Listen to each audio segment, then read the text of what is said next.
South Carolina. Nikki can't get any love in South Carolina either. Why, let me ask you, why are you guys MAGA? Why are you Trump? Why do you support Trump so much? Liberty and justice for all. Amen. That's what he's not getting. Is it crazy? Hey, Close the borders! Close the borders! Close the borders! Out of here. We do not like the propaganda. We're here for the truth. That's it. Get Sleepy Joe out of here. Get Sleepy Joe out of here. What do you think about CNN, MSNBC, all of the other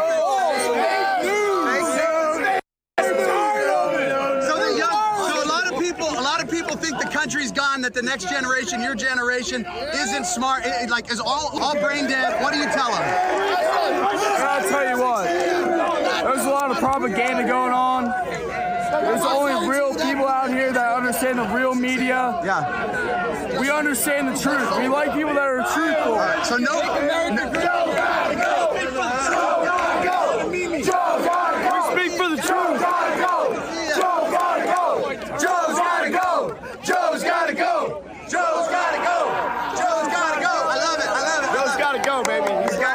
We speak for the truth. That's it, man. That's it. No pressure. No pressure. All right, guys. So what you just saw there is an absolutely beautiful sight. In fact, what you just saw there is what I believe is the solution, the Republican Party's solution to their issue with single young women who tend to only want to vote Democrat because of the issue of abortion. Well, what I mean by that? What I mean is that if we can get young single men to vote the same way that Democrats get young single women to vote, then we can counter that demographic, right? And that is why I absolutely love that video you just saw of a bunch of young college-age men supporting the right side of history, okay? You absolutely love to see it, okay? But there are some people who do not love to see it. In fact, there are some people who actually hate to see this. And one of those people is Joe Behar on the video, as she is going to lose her mind over this video of these young men trashing her Lord and Savior, Joe Biden, and supporting Trump. And the reason why is because she believes that a vote for Trump is basically a vote for World War III, okay, which is kind of crazy to think about considering how Trump is not a warmonger and Joe Biden is, but she basically argues that she feels bad for these young men because of Trump's stance on NATO. And somehow Trump's stance on NATO is going to get us into a war in which these young men are going to have to go and fight. She's claiming that she wants to protect these young men from going to fight a war overseas. And I want to talk about that. But first, we have to talk about how to protect yourself online with Aura. Guys, so I got to tell you about something crazy that I used to do to freak out my friends, which is just to Google their names, okay? I would Google their names, and then I would see how much information I could find on them online and then send it to them. Not only were my friends shocked, but I was also shocked about how much information I could find about my friends online, including their full names, their phone numbers, their email addresses, their physical addresses, their family members, and much more. A lot of information that, quite honestly, is very uncomfortable to know is readily online to find for anybody looking for information about you. And this is because you have data brokers who are making a killing selling your data, your personal information to scammers, robocallers, and anybody who's willing to pay for that information. And this is why I'm excited to tell you guys about the sponsor of this video, Aura. Aura is an online security and data protection suite, all-in-one solution to help keep you and your family members protected online. Like, for example, Aura can identify data brokers exposing your info online and submit opt-out requests to have your data removed from their website. Now, if a request is made, data brokers are legally required to remove it. However, they try to make it as hard as possible to do so. But don't worry, with Aura, they make it easy if you just allow them to handle everything. Honestly, guys, I was impressed the first time I logged into Aura to see that they had already identified some threats that I was exposed to, and they cleared it up immediately. Now, remember, Aura is an all-in-one security suite. It includes a parental control system, VPN, password management, identity theft protection, and much more. And the best part about it is that it's all included for one affordable price. Everything in one. Let Aura do the hard work of keeping you and your family safe online so that you can do other tasks with peace of mind. You can either let people continue to exploit and profit off of your personal information, or you can go to aura.com/BCP to start your 2-week trial for free. Also, the link is in the description below. So don't wait. Go ahead and sign up to protect you and your family and your information online at aura.com/BCP. Yeah, so we're going to go ahead and get into this segment. But for context, they are talking about Jon Stewart being back on The Daily Show ahead of the 2024 election. Now, we all know why Jon Stewart is back. He's back because the Democrats are desperate, liberals are desperate. However, he has come out swinging at both sides of the aisle, essentially making fun of Joe Biden and Trump for being too old, okay, according to him. And of course, the liberals are upset with Jon Stewart, who is a liberal, taking shots at his own side, right? So they're mad that Jon Stewart isn't being biased towards them, okay? So this is the View's reaction, just for full context in regards to what they're talking about here. So a lot of people are happy to see him back. What do you think about his take on everything? I'm so excited he's back. I never stay up that late, and I did to watch him come back. He's still got it. I love that he takes shots at both sides. And listen, he's underscoring an issue that we've talked about at this table a lot. A lot of us are never going to agree on this, but I feel like he makes this point in it, which I've tried to make before, which is democracy is on the line in this election. Donald Trump is the most dangerous president of all of our lifetimes. You know, I'm just so sick and tired of this talking point from liberals, okay? And I'm throwing Alyssa Ferry Griffin in there, even though she allegedly is conservative, talking about democracy is on the line, while supporting a guy, Joe Biden. Well, she's not really supporting Joe, but she is supporting Joe. While never talking about how Joe Biden is quite literally a threat to democracy. Democrats don't believe in democracy within their own party. In fact, Democrats are probably going to end up getting rid of Joe Biden in the most undemocratic way possible, right? Democrats always go out of their way to try to overthrow democracy when things don't go their way, but yet they keep trying to tell us that so-called democracy is on the line when it comes to who to vote for in 2024. That line is just so played out. It really is. And Democrats have made that their crowning campaign message. So that means that Joe Biden should be open to the most scrutiny because it is such, the stakes are so high in this race. So I think it's a legitimate issue. Hillary Clinton came out this week and said Biden's age is a legitimate issue. Nobody is arguing his accomplishments. He has delivered. He has a legislative record. But it comes down to, is he the strongest person to beat Trump? And I'm not convinced he is. At the risk of being repetitious about this topic, because it doesn't stop, you have, on the one hand, you've got a guy, Biden, how old is he, 81? 81. And so he stammers. He's had a stammer all his life. I think that's part of the reason he sometimes looks a little doddering. He's trying to get the words out. The guy has accomplished a lot. I don't want to repeat all the things he's done for Americans already. Yeah, because if you start naming it, then, you might lose some votes for Joe Biden, right? Because if you actually start naming Joe Biden's accomplishments, people going to say, damn, Joe Biden raised inflation. Joe Biden has an open border. Joe Biden sent money overseas. I'm not sure if that's a good campaign message, right? So it probably is best for you to refrain from touting Joe Biden's accomplishments or his non-accomplishments, really.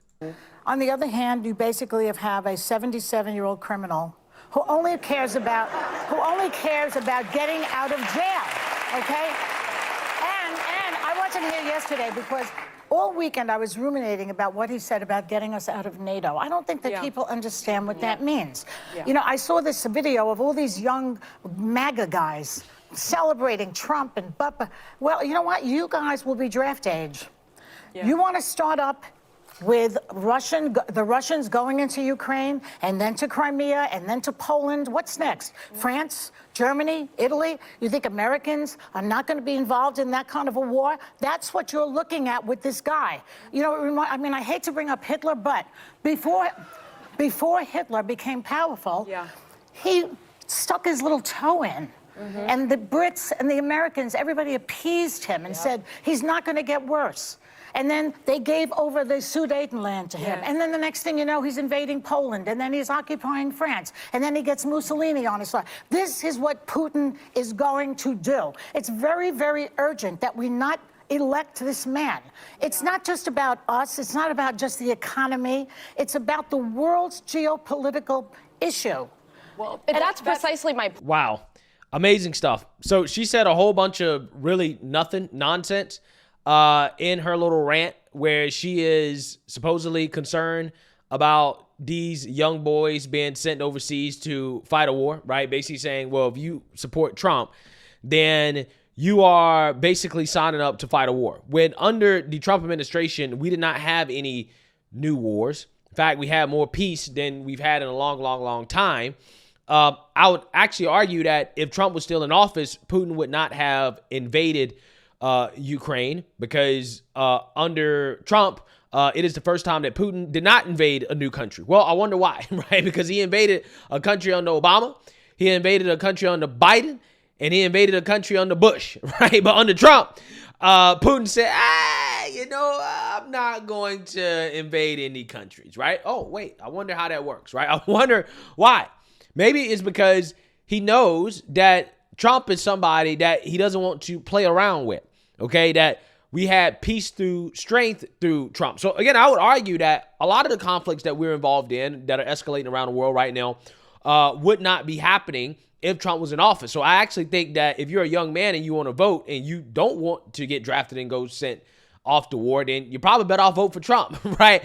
Because under his presidency, again, he's proved that he goes out his way to try to avoid war. Now, when it comes to Trump's comments about NATO, which Joy Behar is completely misrepresenting because she's claiming that Trump is going to pull us out of NATO, which is not what he said. What he said is that, well, one, he was telling a story about how a guy was asking him if he would still continue to protect a NATO country if they weren't paying their fees, okay? If they weren't pulling their weight in regards to how much money they're supposed to be paying into this defense alliance for military help and support just in case they're invaded by Russia, would Trump come to their defense? Would the United States come to their defense? And Trump said, no, we wouldn't because you're not pulling your weight. Now, the mainstream liberal media has spun these comments to try to make it seem like Trump is going to pull out of NATO. When Trump was president, he didn't pull out of NATO, and I don't think that Trump would do it if he became president again. I don't think that he would. What Trump was talking about is, again, these NATO countries that are benefiting from the protection of the United States military, you got to pay, right? You got to pull your own weight, okay? Because protection ain't free. And all of these countries are freeloading off the United States thinking that they're going to be able to just get protection from us without actually paying. And Trump just presented a scenario in which he said, look, no, we're not going to protect you if you're not paying. It's called The Art of the Deal. You ever heard of that book? It's a pretty great book. Maybe Joy Behar should read it, okay? It's called trying to get our so-called allies to pull their weight if they want to benefit from the defense alliance, which, by the way, if Trump was to pull out of the defense alliance, then that actually would technically make it so we're not obligated to defend any of these countries if Putin does invade these countries, which, again, is contrary to what Joy Behar is saying. What she's saying is that, well, if Trump pulls out of NATO, that means that we're going to have to go fight a war. Actually, no, it means the exact opposite. It actually means that we don't have to fight a war if we pull out of NATO, okay? So with that being said, I love how these people think that they can read Putin's mind in regards to what he's actually going to do. I personally have no clue what Putin's going to do. I personally think that he probably does want to take most, if not all, of Ukraine. But I don't know if that's actually what he wants to do. I'm not sure if he wants to keep the conflict to just the regions that are currently under dispute, or does he want to expand from there? But I don't think that Putin is so irrational that he would attack a NATO ally and to potentially go into a world war with the United States and the West. I mean, he said as much in his interview with Tucker Carlson that, yeah, I'm not dumb. I don't want to do that, right? That's not what I want to do. So again, I don't know. I mean, can you take Putin's word for it? I'm not sure, okay? But Putin does seem to be a rational person, and I don't think that a rational person would risk mutually assured destruction, which seems to be a concept that Putin understands. But I don't know. I just love how these people in liberal media claim that they do know, right? That they can read Putin's mind and they know exactly what he's going to do, okay? We don't send billions of dollars to Ukraine to protect Ukraine, then Putin's going to invade Poland and take over all of Europe, right? This is what they want you to think. point. The And stakes these are so boys high. who are 13, 14, 15, they will be the ones to go. They will have the draft back again. I lived during the Vietnam War. My husband now had to join the National Guard to get out of it because, and those poor boys came back with Agent Orange, all sorts of My dad fought in Vietnam. horrible. Pardon me, what? He fought in Vietnam, my dad. My uncle did Okay. well and came back with Agent Orange and has been sick ever since. And people he's- don't know and what people it's don't like when you realize send that. boys to fight. I think, Okay, Joy, you make end of speech. You make a It's great important. point. And You know what's so funny about this? Again, these boys are much more likely to go and fight under Joe Biden than they are under Trump. Again, it's crazy to think these people can go on national television with no evidence whatsoever and try to claim that if you are a young man and you vote for Biden, somebody that, again, is literally trying to drag us into a war with Russia, if you vote for Joe Biden, you're going to be less likely to be deployed overseas to get drafted than you are if you vote for Trump, somebody that under his watch, there were no new wars, right? Trump went out his way to make sure that we were actually pulling out of conflicts that we didn't need to be in. Like, for example, Syria, in which, you know, the deep state, the establishment, they are dead set on staying in the Middle East. Trump is trying to pull us out. Again, it's amazing. Absolutely amazing. No facts whatsoever to back any of these claims that these cackling hens are making. And part of the point is that you have history, that you have Age, say it. age and wisdom. No, age and wisdom. I'm old. Wisdom. No, age and wisdom. I often say, because we hang out a lot, you're the sharpest tack in the box. And I know that.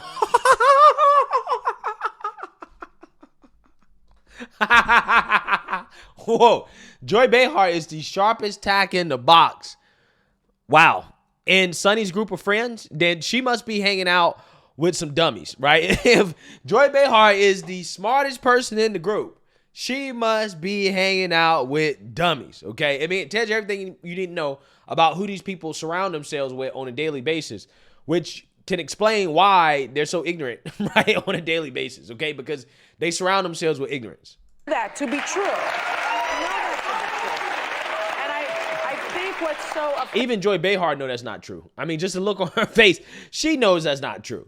offensive to me, I love that Jon Stewart is back, but what's so offensive to me is there's a difference between age and intelligence. Vitality. There's a difference between age and vitality. Yeah. There's a difference between age and really being up on things and having that quickness that of wit that Joy has. Let me just tell you that Martha Stewart's 82. She's still cooking in front of people. Yeah. She's selling kitty litter. She's still, exactly. Robert De Niro and Al Pacino are getting it in. They've got babies in their 80s, okay? Jane Fonda, 86. Representative Maxine Waters, 85. Bernie Sanders, 82. Nancy Pelosi, 83. I don't know. They look like they know what they're doing. They have the wisdom. They have the history. The problem with this country is that we don't value people with their wisdom. We don't value seniors. We don't value octogenarians. Okay. And I'm sick of this ageism problem. Oh, it's ageism, right? Ageism. Criticism of Biden is ageism. Not the fact that he clearly and obviously is so old, okay? And, you know, his age is caught up with him to the point where even the DOJ is admitting that, yeah, this guy is not mentally fit enough to be president. Nah, man, you just hate old people, according to Sonny, which I do agree with her in the sense that, you know, I think older people, we don't value them enough. We don't value their wisdom. We don't listen to them enough. But we're talking about old people who actually are still in a good state of mind, right? Like Trump, okay? Trump is still in a good state of mind. Maybe we should listen to him more and lean on his wisdom versus somebody like Biden, who is not necessarily in a good state of mind.